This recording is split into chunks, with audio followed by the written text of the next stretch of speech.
Assalamualaikum warahmatullahi wabarakatuh. Hari ini kalian akan belajar tentang pengujian hipotesis satu populasi. Pengujian hipotesis.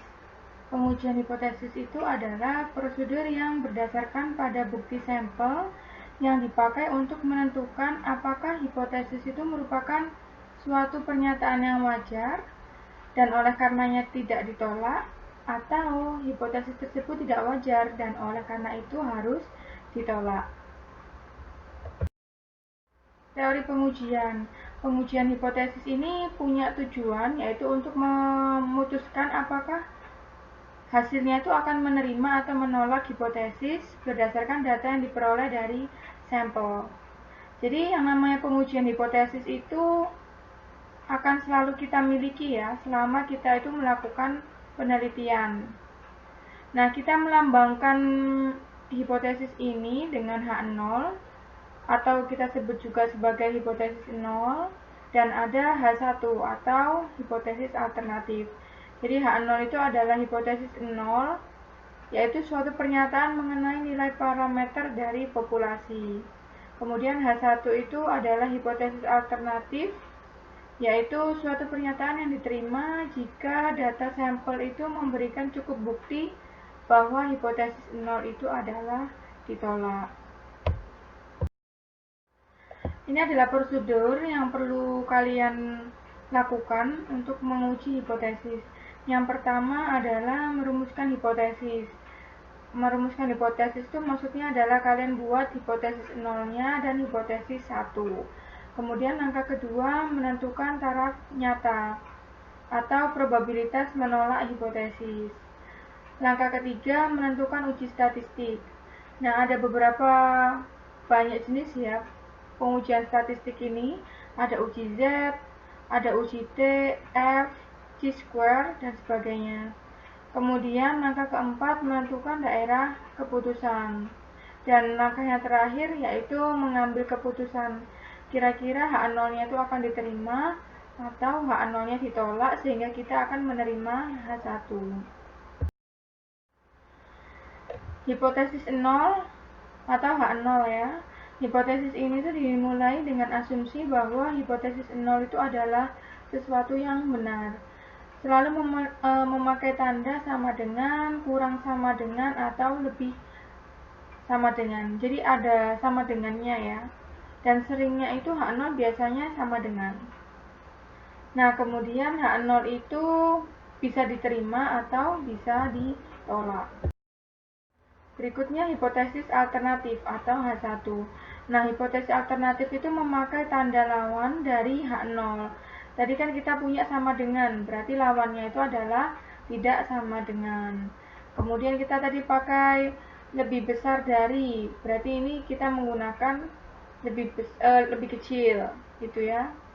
Kemudian ada tadi itu lebih kecil sama dengan dari, berarti kebalikannya itu adalah lebih besar. Jadi intinya kita selalu menggunakan tanda kebalikan dari H0.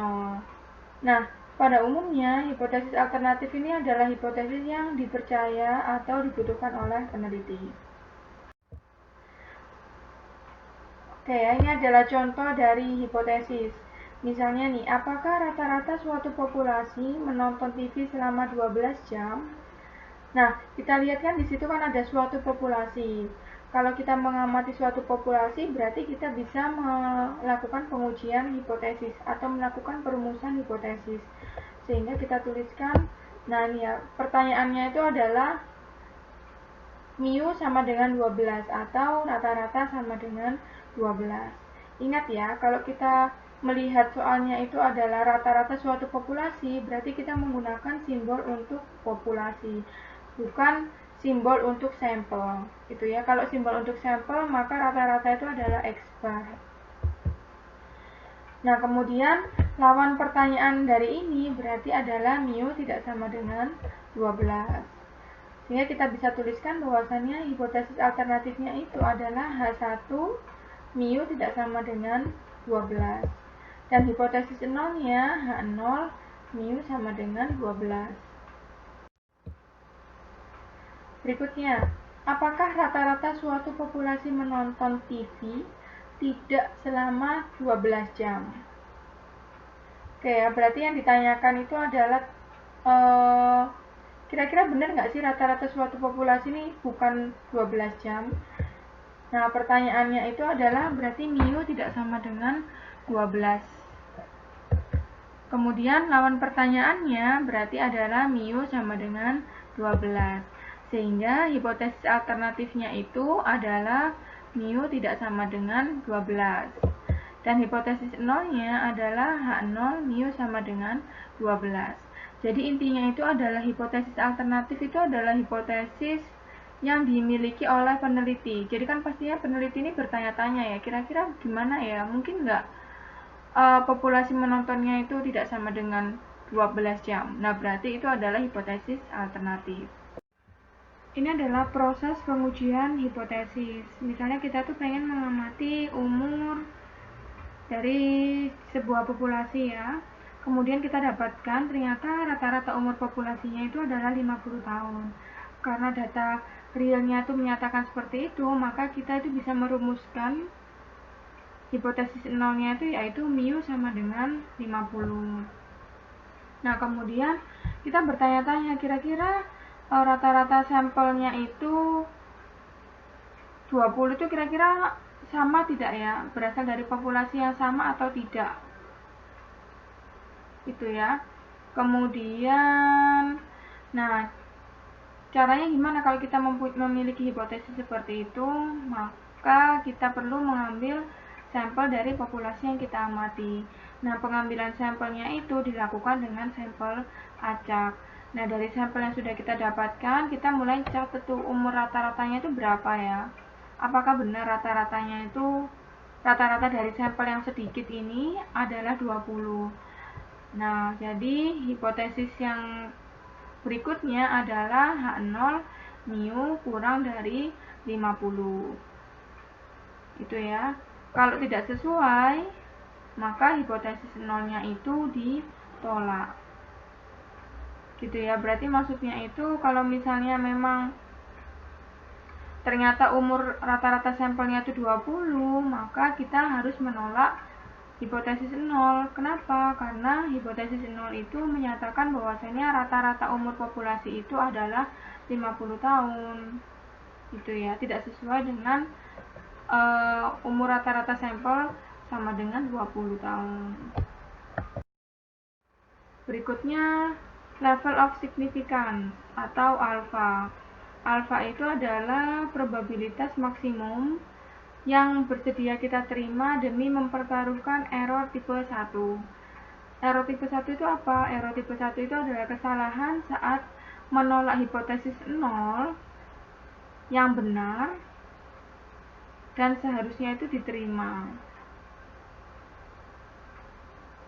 Gitu ya. Jadi maksudnya itu adalah sebenarnya hipotesis 0 ini benar, tapi ternyata kita itu tolak.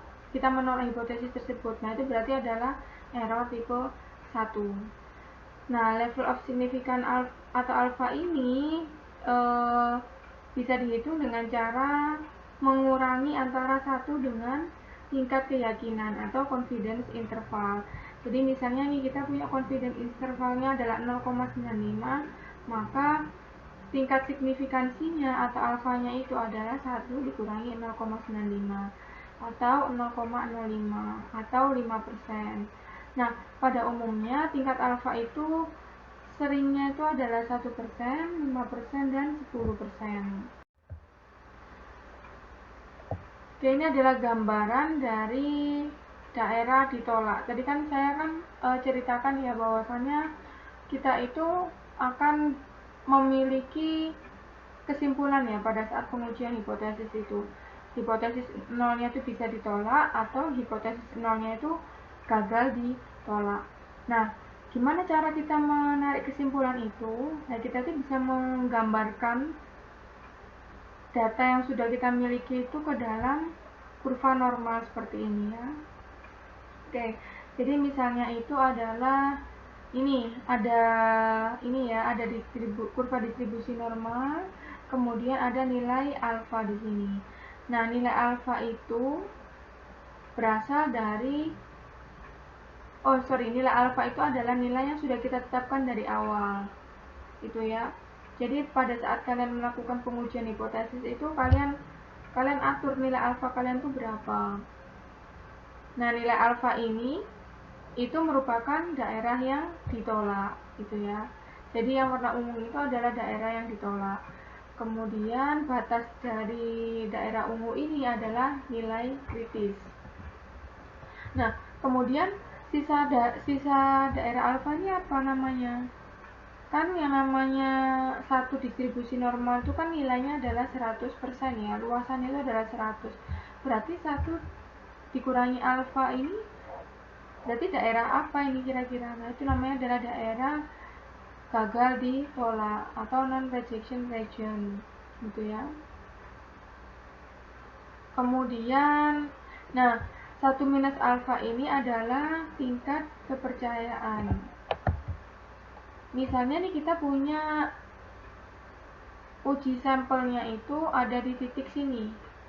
Nah, di titik sini ini kan berarti masuk ke daerah tidak ditolak ya. Berarti kalau tidak ditolak, berarti H0-nya itu tidak ditolak atau berarti kita tuh menerima pernyataan H0. Jadi kalau kita mau melakukan pengambilan keputusan, kita tuh harus lihat dulu kira-kira pengujian kira-kira sampel statistik kita itu masuk ke dalam daerah mana, daerah ditolak atau daerah yang tidak ditolak. Kalau dia itu ternyata masuk ke dalam daerah yang ditolak, berarti ya H0 itu harus ditolak. Tapi kalau ternyata sampelnya itu masuk ke dalam daerah yang tidak ditolak, ya berarti kita harus menerima pernyataan H0. Oke, berikutnya ya. Nah, ini contohnya. Kalau misalnya ternyata sampel statistika kita itu berada di antara range ini. Di daerah warna ungu ini. Berarti masuk ke dalam daerah penolakan. Maksudnya itu adalah H0 kita itu harus ditolak. Kita nggak boleh menerima pernyataan H0. Kita harus menolak pernyataan H0. Nah, kemudian bisa juga daerah penolakan itu ada 2. Daerah penolakan ada 2 itu maksudnya gimana? Misalnya nih, kita itu punya pernyataan rata-rata tidak sama dengan 20. Yang namanya rata-rata tidak sama dengan 20, kita tuh punya 2 kemungkinan. Apakah nilai rata-ratanya itu kurang dari 20 ataukah rata-ratanya lebih dari 20? Karena ada 2 kemungkinan seperti itu, maka itu namanya adalah two-tailed test, gitu ya. Sehingga titik daerah penolakannya itu dibagi terdapat 2 daerah penolakan seperti ini ya, dibagi 2 seperti itu ya. Kemudian daerah yang tidak termasuk daerah penolakan itu berarti adalah daerah yang gagal ditolak gitu. Nah, batas-batas antara nilai alfa ini itu adalah critical value. Yang perlu kalian perhatikan di sini karena ini adalah two-tailed test atau ini ya uji dua ekor ya, itu sehingga kita itu membagi alfanya itu dibagi menjadi 2 karena ada 2 kemungkinan, maka ada dua daerah alfa ya, berarti setengah kalikan dengan alfa. Nah, misalnya kita punya sampel statistik kita tuh masuk ke dalam daerah ungu. Berarti kalau masuk ke dalam daerah ungu, berarti kesimpulannya itu adalah kita harus menolak H0. Nah, kemudian kalau misalnya kita itu sampel statistik kita itu masuk ke dalam daerah yang gagal ditolak, berarti otomatis kita harus menerima pernyataan H0.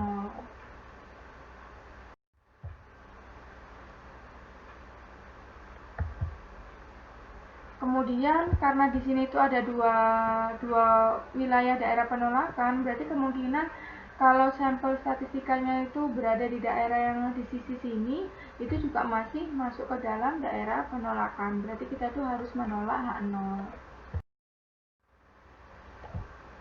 Pengujian statistik ini dilakukan dengan cara kita harus mengubah sampel statistik atau X bar itu ya. X bar ini kan ini ya rata-rata. Nah, sampel itu pasti punya nilai rata-rata. Dan kita ubah rata-rata ini ke dalam uji statistik, bisa uji Z atau uji T.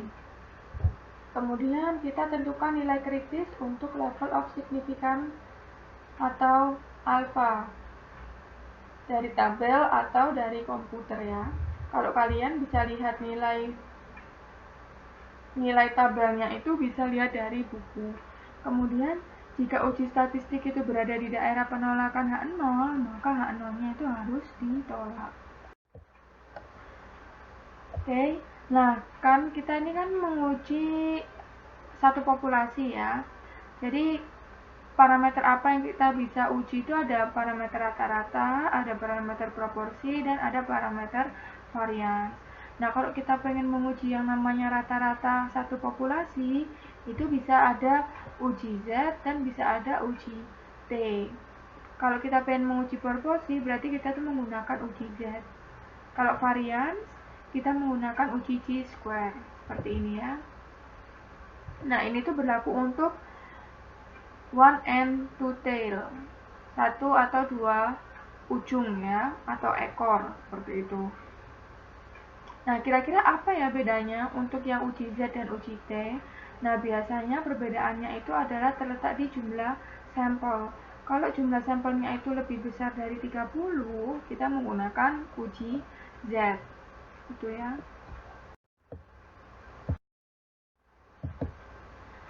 Oke, untuk yang pertama uji Z. Nah, kan kita punya beberapa alternatif ya dalam penyusunan hipotesis H0 dan H1.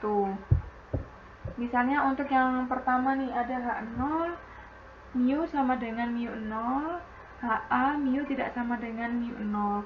Maksudnya apa ini? Kan kita kan menguji satu populasi ya. Setiap satu populasi itu pasti punya nilai tertentu. Nah, mu 0 ini adalah nilai tertentu itu. Jadi misalnya nih rata-rata populasi 200. Berarti mu 0-nya itu adalah 200. Nah, hipotesis ini itu akan ditolak jika Z hitungnya ini atau Z statistikanya ini lebih besar daripada Z tabel. Nah, gimana cara kita mencari Z tabel? Caranya itu adalah dengan melihat tabel Z.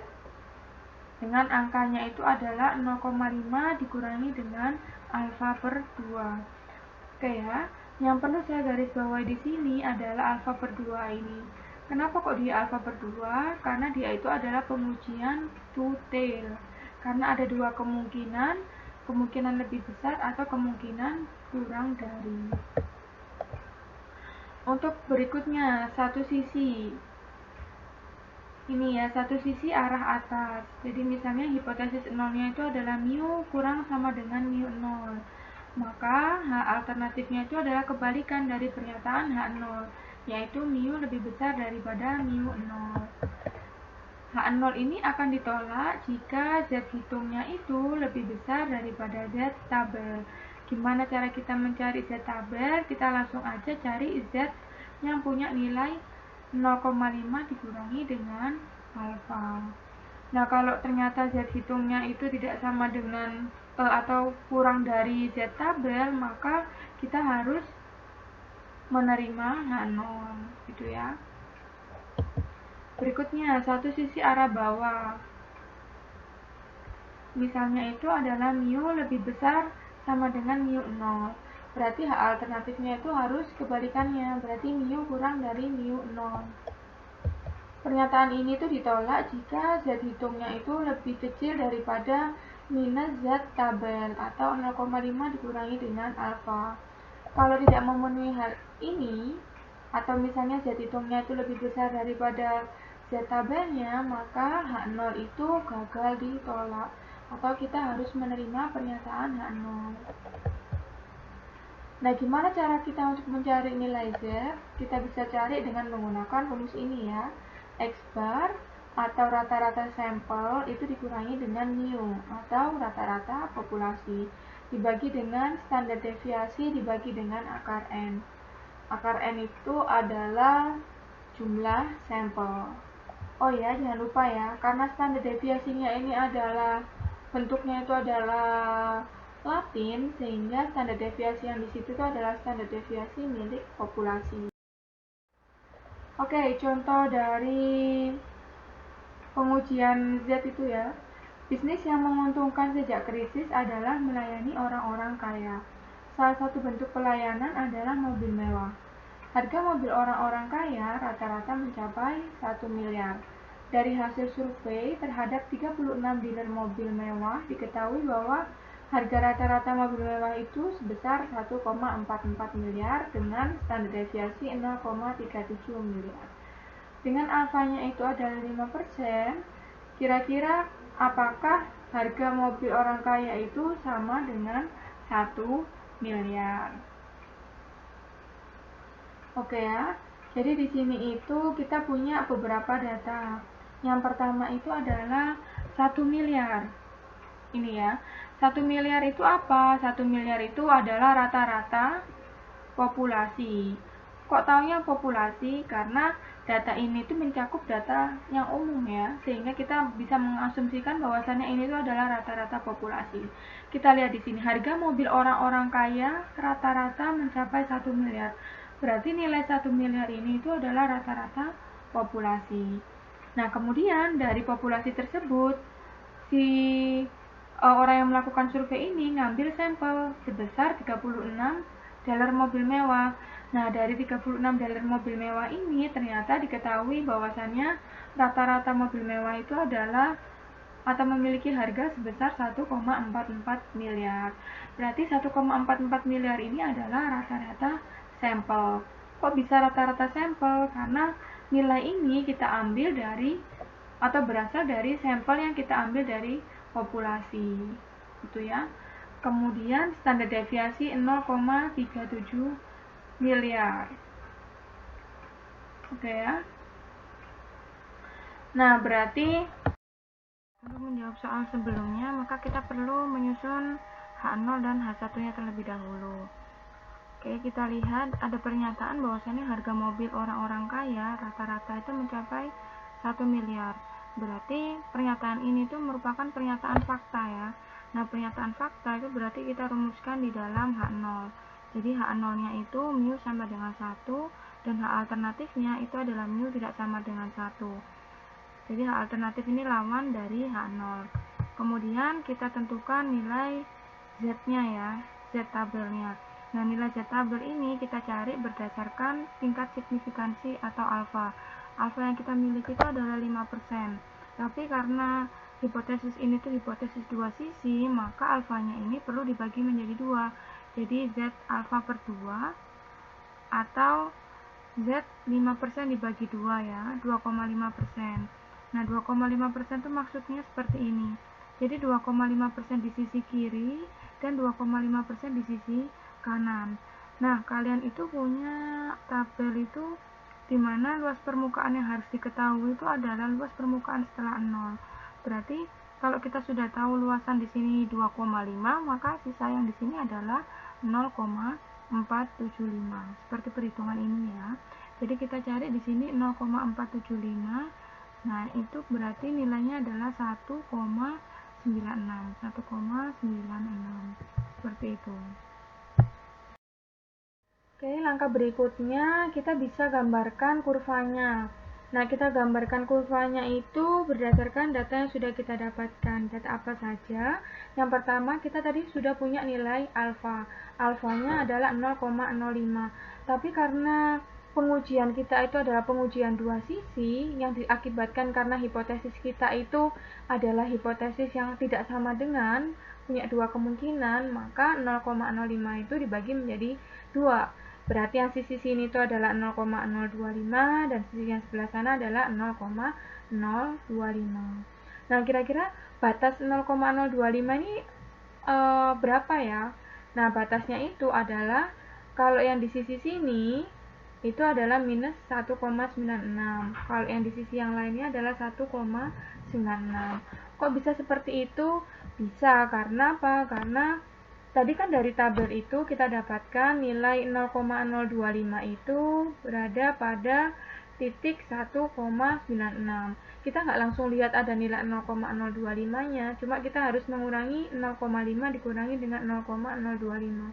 0,5 itu adalah separuh ini ya. Kalau kita mau menggunakan tabel yang tadi, berarti 0,5 dikurangi 0,025. Kita dapatkan tadi itu nilainya adalah 0,475. Nah, 0,475 itu punya nilai Z sebesar 1,96. Karena Z ini sifatnya simetris, maka di tengah-tengah ini adalah nilai 0 dan sisi yang lainnya harus negatif. Jadi minus 1,96. Oke, kemudian langkah berikutnya adalah menentukan uji statistik. Nah, penentuan uji statistiknya ini dilakukan dengan menggunakan rumus Z ini ya. Rumusnya adalah X bar dikurangi dengan mu dibagi standar deviasi dibagi dengan jumlah sampel. Berarti X bar yang tulisannya seperti ini itu adalah rata-rata milik sampel. Rata-rata milik sampel tadi nilainya adalah 1,44. Kemudian 1,44 ini dikurangi 1 dibagi dengan standar deviasi punya populasi 0,37 dan dibagi jumlah sampelnya ada 36. Sehingga Z hitungnya itu adalah 7,135. Oke ya. Nah, langkah berikutnya kita perlu tahu nih kira-kira 7,135 ini posisinya di mana ya? Apakah posisinya ini berada di daerah tidak menolak H0? Kira-kira gimana? Tidak mungkin kan? Karena daerah yang tidak menolak H0 itu adalah daerah di antara 0 sampai 1,96 atau bisa kita katakan minus 1,96 sampai 1,96. Nah, nilai 7,135 itu adalah berada di daerah di atas 1,96. Nah, padahal daerah yang di atas 1,96 itu adalah daerah yang ditolak, daerah yang H0-nya ditolak. Sehingga kita dapatkan bahwasannya kita itu harus menolak H0 dan kita harus menerima hipotesis alternatif atau H1-nya tadi ya. Sehingga kesimpulan akhirnya seperti ini. Terdapat cukup bukti bahwa harga rata-rata mobil mewah itu tidak sama dengan 1 miliar. Tidak sama dengan 1 miliar itu berarti bisa 900 juta, bisa 1,2 miliar. Nah, itu ya maksudnya. Oke, nah berikutnya itu adalah kita bisa menyelesaikan permasalahan tadi dengan menggunakan software yang namanya Minitab ya. Nah, Minitab itu seperti apa? Minitab itu ini nih, seperti ini ya. Jadi langkah-langkahnya adalah yang pertama kalian klik ya, klik start. Nah, ini klik start. Start itu tempatnya di sini. Kemudian basic statistik. Kalian pilih basic statistik, kemudian pilih satu sampel Z ya. Nah, kemudian saat kalian sudah pilih one sample Z ini akan muncul kolom seperti ini. Nah, kemudian kalian klik summarize data, kalian masukkan data-datanya. Yang pertama itu kalian isi sample size. Sample size itu berarti ukuran sampel kalian. Ukuran sampel yang kita miliki tadi kan 36 dealer mobil ya. Berarti kita masukkan nilainya sebesar 36. Kemudian kita masukkan meannya ya, atau rata-rata sampel. Rata-rata sampel kita masukkan nilai 1,44. Nah, kemudian kita masukkan standar deviasinya. Oke, kita masukkan standar deviasinya tadi 0,37 dan rata-rata pengujiannya itu adalah 1. Nah, 1 ini berasal dari rata-rata milik populasi. Oke, setelah itu jangan lupa kalian klik options ya. Nah, klik option ini kita masukkan nilai confidence levelnya. Confidence level itu adalah 100% dikurangi dengan alpha persen yang kalian miliki. Tadi ada alpha persennya itu adalah 5%, berarti confidence levelnya itu adalah 100 dikurangi dengan 5%, sehingga kita dapatkan 95%. Oke, kemudian kita klik, kita masukkan alternatifnya. Alternatif itu apa? Alternatif itu adalah hipotesis H1. H1 tadi kan hipotesisnya itu kita tuliskan tidak sama dengan ya. Berarti tidak sama dengan itu kita akan masukkan not equal gitu ya. Kemudian kita oke-kan. Nah, setelah itu akan muncul di sini, di note-nya sini. Nah, ini ya. Oke, kita lihat di sini one sample Z. Ini berarti maksudnya adalah uji satu sampel Z. Kemudian test of mu sama dengan 1 versus not sama dengan 1. Berarti maksudnya adalah kita lagi menguji mu sama dengan 1 versus mu tidak sama dengan 1. Oke, kemudian kita lihat angkanya. Nah, di sini itu kalau kita menggunakan software, maka kita itu perlu membandingkan nilai p-value-nya atau nilai p ini ya. Kita bisa sih sebenarnya membandingkan nilai z hitung seperti cara yang tadi ya, kita bandingkan z hitung dengan z tabelnya, tapi itu akan memakan waktu yang lama. Jadi kita bisa langsung aja menggunakan nilai p-value ini. Jadi nilai p-value ini kalau kurang dari alfa, maka H0 ditolak. Kalau p-value-nya itu lebih besar dari alfa, maka H0-nya itu gagal ditolak. Sekarang kita punya alfanya itu adalah 0,05 dan ternyata p-nya ini nilainya 0. Maka 0 itu kan kurang dari 0,05 sehingga H0-nya itu ditolak. Itu ya. Ini adalah cara yang menurut saya itu cepat ya kalau kita menggunakan Minitab. Oke, berikutnya adalah uji T. Uji statistik T. Nah, untuk melakukan pengambilan kesimpulan, kita bisa mengikuti pola yang ada di slide ini ya. Untuk yang dua sisi, H0 mu sama dengan mu 0 dan HA mu tidak sama dengan mu 0. Itu dikatakan dua sisi karena pernyataan ini itu memiliki dua pengertian ya. Bisa mu kurang dari mu 0 atau mu lebih besar dari mu 0. Nah, pernyataan H0 ini akan ditolak jika T hitungnya ini lebih besar dari T alfa per 2, n-1. Itu ya. Atau bisa juga ditulis dalam seperti ini, T bintang kurang dari minus T alfa per 2, n-1. Kalau tidak mengikuti pola ini, maka H0-nya itu diterima atau gagal ditolak. Kemudian untuk satu sisi arah atas itu berarti hipotesisnya seperti ini, H0 mu kurang sama dengan mu 0 dan HA-nya itu mu lebih besar dari mu 0. Pernyataan ini akan ditolak jika T hitungnya lebih besar dari T alfa n-1. Kalau tidak seperti ini, maka H0-nya harus diterima. Kemudian untuk satu sisi arah bawah, ini ya, H0 mu lebih besar sama dengan mu 0 dan HA-nya mu kurang dari mu 0. Pernyataan H0 ditolak jika T hitungnya kurang dari minus T alfa, n-1. Kalau pola ini tidak seperti ini, maka sisi lainnya itu yaitu tidak menolak H0. Nah, T hitung ini bisa kita hitung dengan menggunakan rumus ini ya. T hitung sama dengan X bar dikurangi mu dibagi dengan S dibagi dengan akar N. Ini adalah contoh dari uji T ya. Selama bulan Januari 2014, harga saham penutupan perusahaan berbasis pertanian di Bursa Efek Indonesia itu adalah 2.966 per lembarnya. Untuk melihat bagaimana kinerja 17 saham perusahaan berbasis pertanian di pasar modal, maka diambil 4 sampel yang terdiri dari satu perusahaan pangan, satu perusahaan perkebunan, satu peternakan, dan satu perikanan. Kemudian dari 4 perusahaan tersebut diketahui bahwa harga rata-rata sahamnya itu adalah 2.603 per lembar dengan standar deviasi 1.397. Pada signifikansi 1%, apakah harga saham perusahaan berbasis pertanian mengalami penurunan atau perbedaan selisih yang terjadi karena faktor kebetulan saja? Oke, nah ini berarti gimana cara menentukannya? Nah, kita amati dulu nih nilai-nilainya itu kira-kira itu milik populasi atau milik sampel. Oke, untuk yang pertama nih kita punya 2.966 per lembar.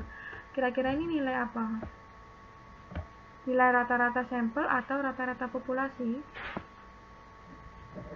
Ini adalah rata-rata populasi. Kok bisa rata-rata populasi? Karena di sini dikatakan bahwasannya harga saham penutupan perusahaan berbasis pertanian, berarti semua perusahaan berbasis pertanian rata-ratanya itu adalah 2.966. Berarti ini tuh adalah populasi dari perusahaan pertanian di BEI. Kemudian dari perusahaan pertanian ini kita ambil 4 sampelnya. ini ya, dari 4 sampel, kemudian kita dapatkan rata-rata 2603. Nah, berarti 2603 ini rata-rata milik siapa? Populasi atau sampel kira-kira? Nah, ini berarti adalah rata-rata dari sampel. Kok bisa rata-rata dari sampel? Ya bisa, karena data ini tuh diambil dari sampel yang kita ambil dari populasi perusahaan berbasis pertanian. Oke ya, kemudian di sini ada data standar deviasi 1397. Berarti ini adalah standar deviasi atau S-nya itu sendiri. Kemudian ada signifikansi 1%. Berarti ini adalah nilai alfa. Untuk menyelesaikan permasalahan sebelumnya, maka kita perlu terlebih dahulu menyusun hipotesis H0 dan H1-nya. Nah, H0 dan H1 itu gimana cara nyusun hipotesisnya?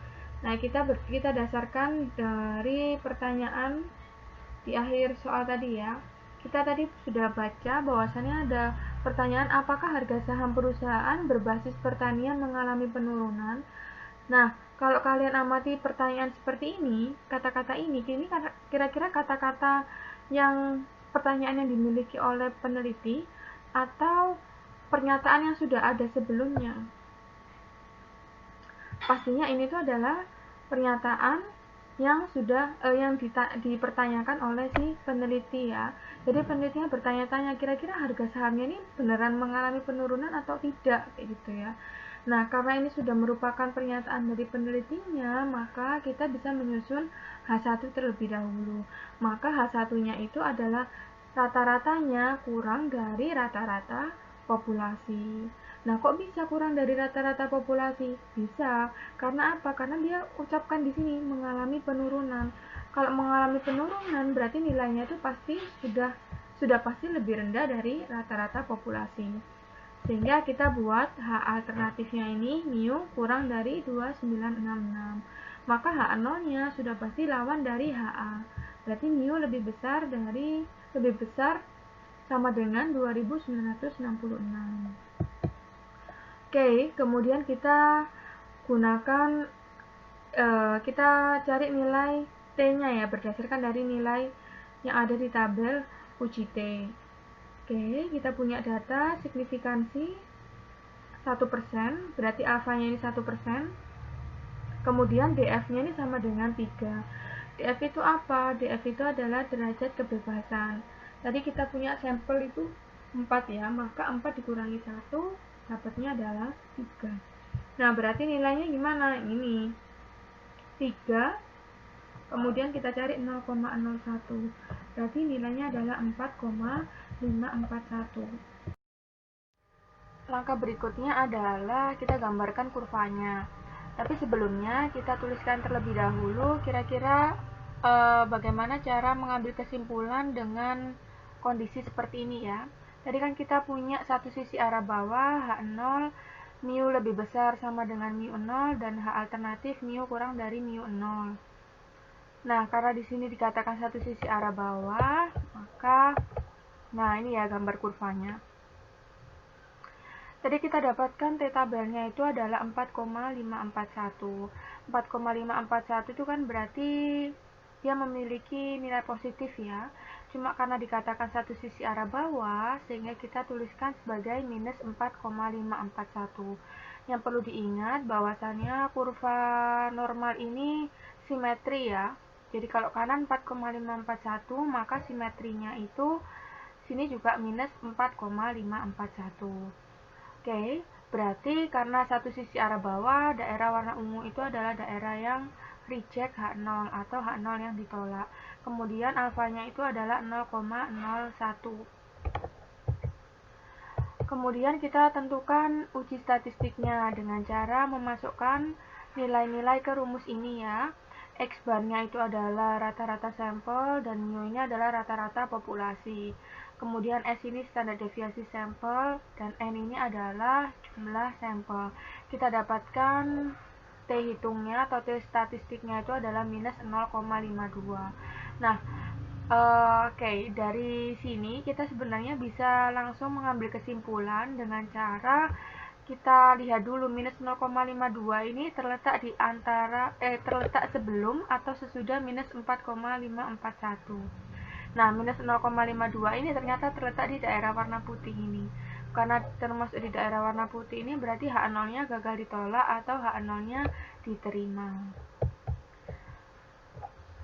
Sehingga bisa dikatakan bahwasannya H0-nya itu adalah gagal ditolak. Berarti menunjukkan bahwa harga rata-rata saham perusahaan berbasis pertanian tidak mengalami penurunan yang nyata. Seperti itu penyelesaiannya. Berikut adalah cara untuk melakukan perhitungan atau penyelesaian soal yang tadi dengan menggunakan Minitab ya. Kalau dengan menggunakan Minitab itu langkah-langkahnya hampir sama. Jadi kita klik Start, kemudian kita pilih Basic Statistik, kemudian kita pilih One Sample Tree. Nah, setelah itu akan muncul seperti ini. Kemudian kita klik Summarize Data dan kita isi data-datanya ya. Misalnya untuk sample size-nya itu ada 4. Nah, 4, kemudian mean-nya ini atau mean-nya ya, rata-rata punya sampel ada 2603 dan ada standar deviasinya 1397. Nah, kemudian rata-rata ujinya ini berarti rata-rata milik populasi yaitu 2966. Kemudian kita klik option. Nah, selanjutnya muncul confidence level dan alternatif. Confidence levelnya itu kita punya nilainya adalah 99%. Kok kita bisa tahu 99%? Karena 99% itu kita dapatkan dari 100% dikurangi dengan alfa yaitu 1%. 99%. Nah, kemudian alternatifnya itu adalah kita pilih yang less than atau kurang dari dan kita klik OK. Nah, selanjutnya kita lihat di sini, kita lihat nilai T-nya dulu ya. Nah, nilai T ini kita bisa sih menggunakan nilai T yang ini atau T hitung ini, tapi kita perlu membandingkan dengan T tabel.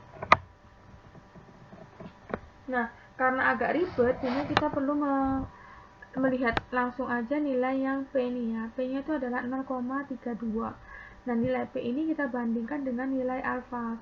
Alfanya adalah 1% atau 0,01 ya.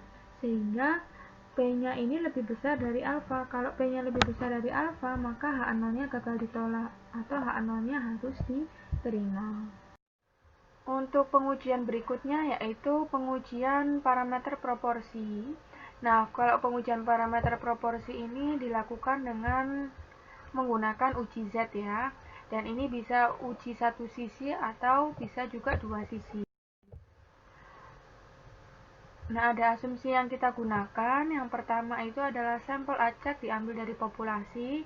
Kemudian pendekatan normal itu dapat digunakan jika N dikalikan P0 itu lebih besar sama dengan 15 dan N Q0 lebih besar sama dengan 15. Kemudian uji Z statistik untuk proporsi, ini kita gunakan rumus yang ini ya. Kita tidak menggunakan uji Z yang sebelumnya. Jadi rumus uji Z ini sebenarnya berbeda-beda. Kalau parameter yang diuji itu adalah rata-rata, maka uji Z-nya itu tidak seperti ini ya. Nah, ini. Oke, berikutnya contoh soal perusahaan pembiayaan di Indonesia relatif kalah perkembangannya dengan perusahaan reksadana. Pada tahun 2008, aset total mencapai 27 triliun untuk 116 perusahaan, atau aset per perusahaan hanya sebesar 232 miliar.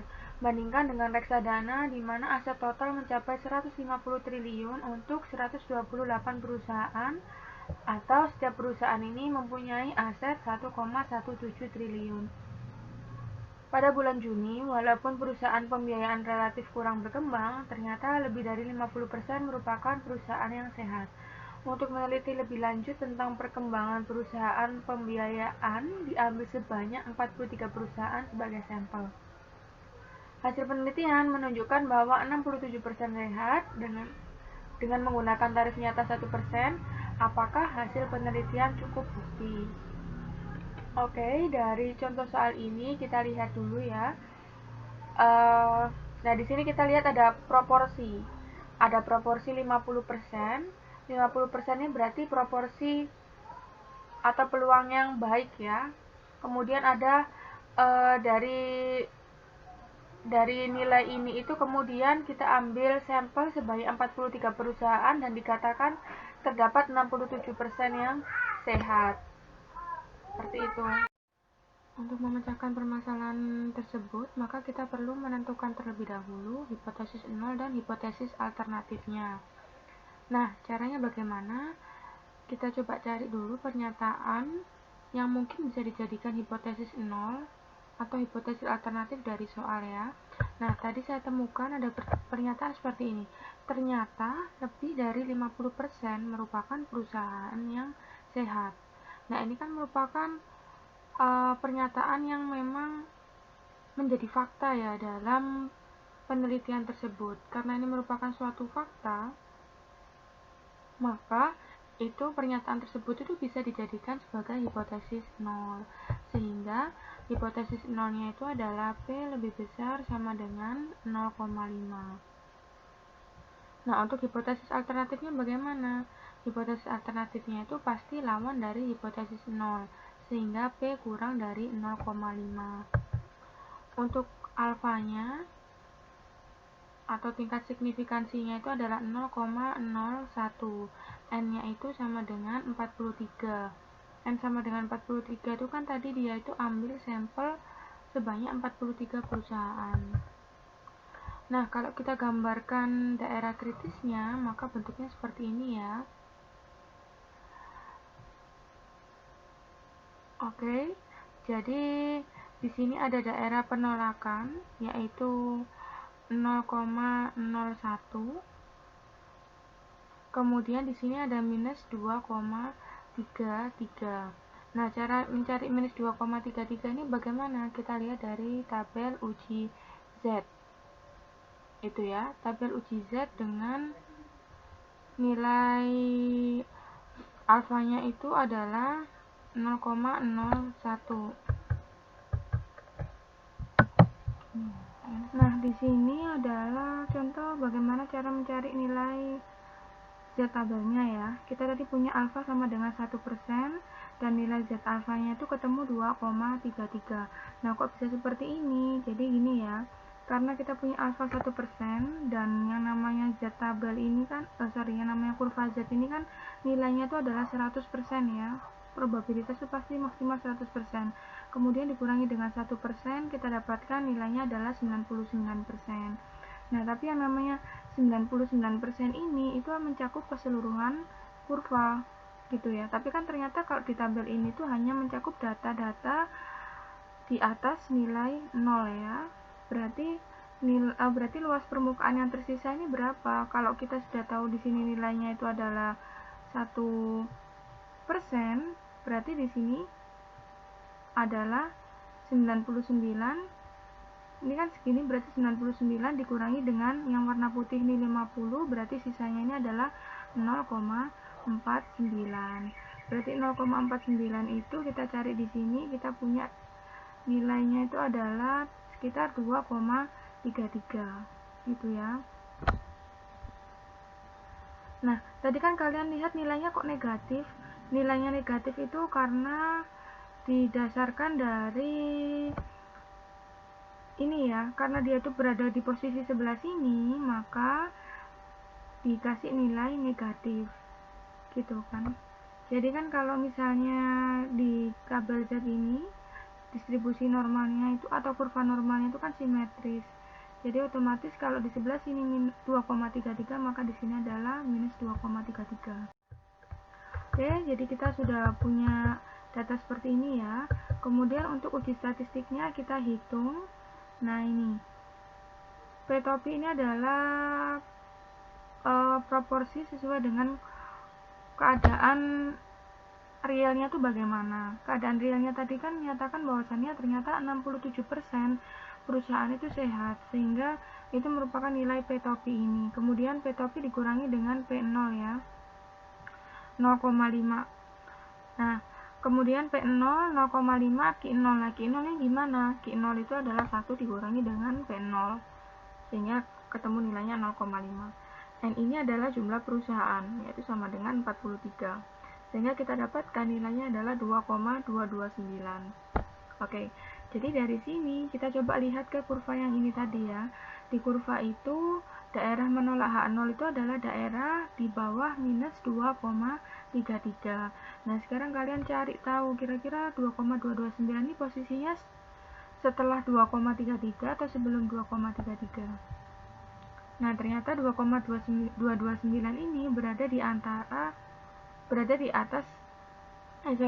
di luar daerah penolakan H0. Berada di sini kan ya.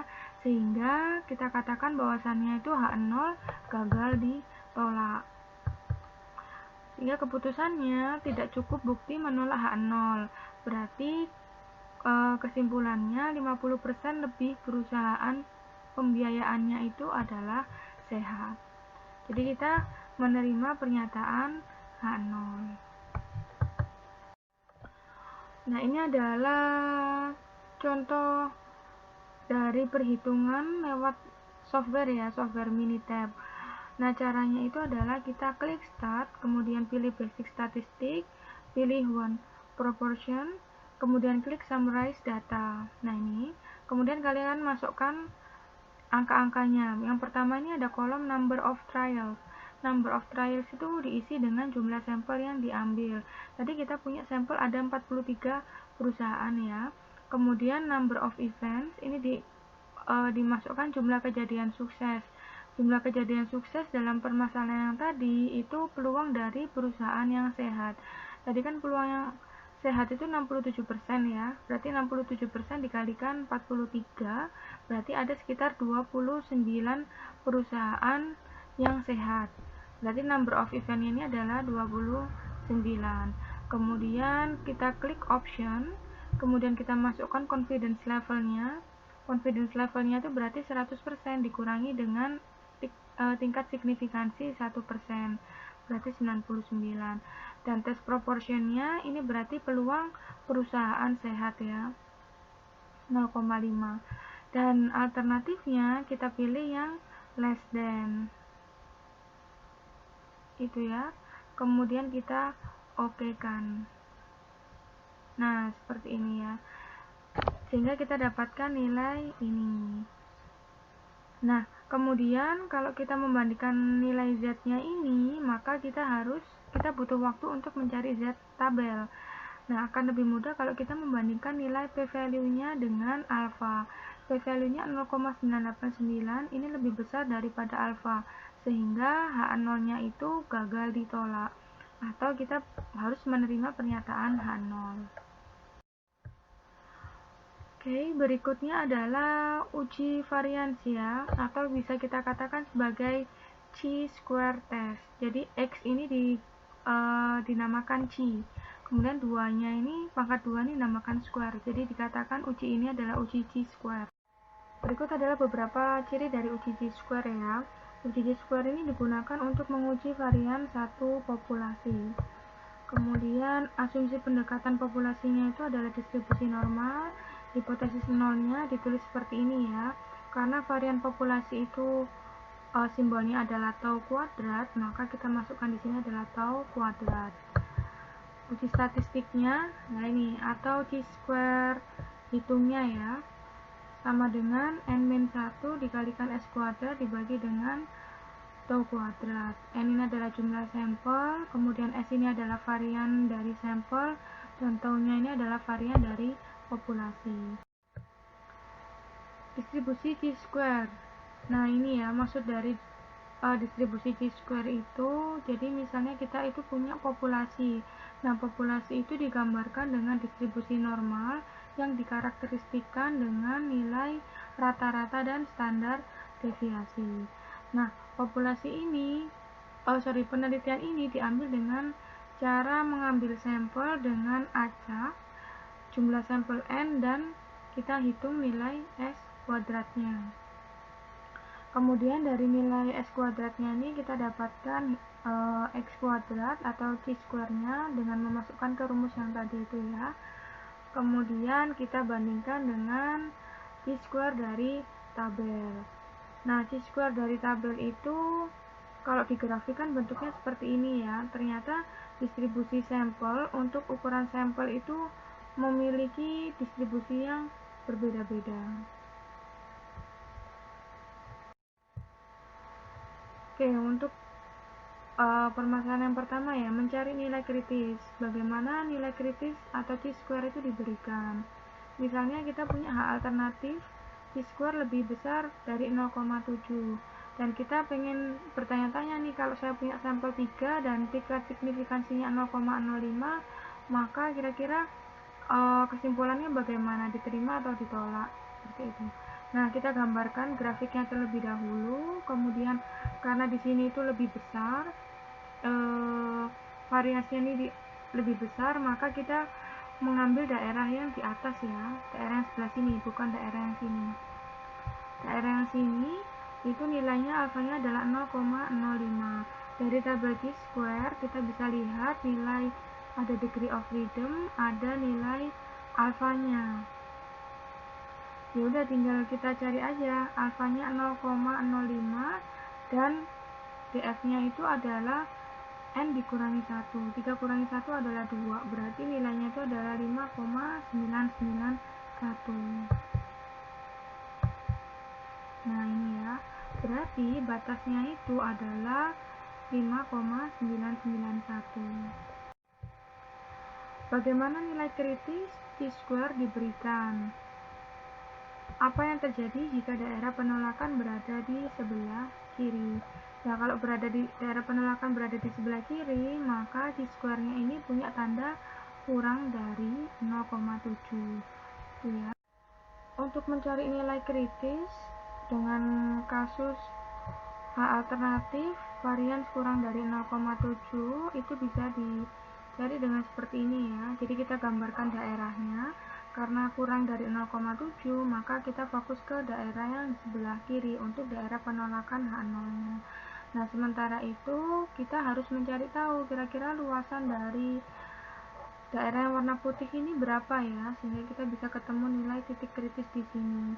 Karena di sini 0,05, maka di daerah sini berarti nilainya adalah 1 minus 0,05, yaitu 0,95.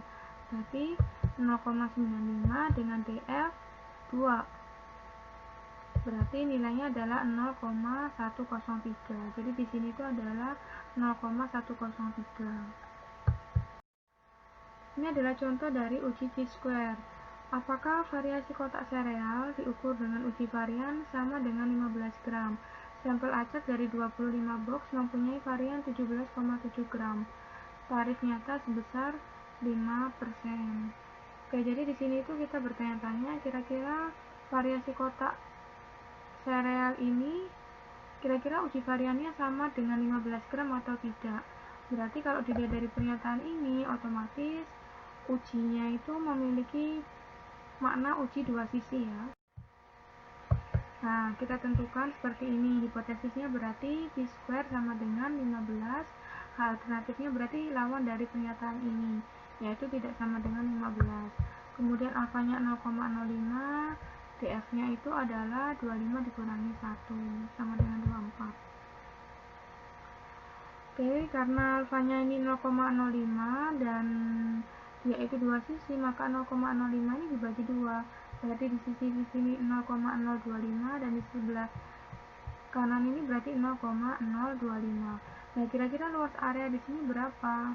Luas areanya itu menjadi 0,95 ya. Nah, kalau kalian cari di tabel, maka kalian akan dapatkan nilai ini 12,401 untuk sini ya, dan sebelah sini menjadi 39,364. Nah, kemudian kalian hitung uji statistiknya atau chi-square tabel, chi-square hitung ya. Rumusnya seperti ini, tinggal dimasukkan angkanya, kita dapat nilainya 28,32. Nah, kalau kita amati angka ini kira-kira masuk ke daerah mana? Daerah putih apa daerah ungu? Kita lihat di sini ternyata masuk ke dalam daerah putih ya. Berarti daerahnya tidak menolak H0. Berarti kita katakan keputusannya itu adalah H0 diterima pada alfa 0,05. Sehingga kesimpulannya kita memiliki cukup bukti bahwa nilai varians itu adalah sama dengan 15. Sekian pertemuan hari ini. Hari ini tugasnya itu adalah bikin resume dan duplikasi Minitab yang sudah saya kerjakan tadi ya. Kalian coba duplikat soal yang sudah saya kasih Minitabnya aja, yang saya kasih solusi Minitab itu. Kemudian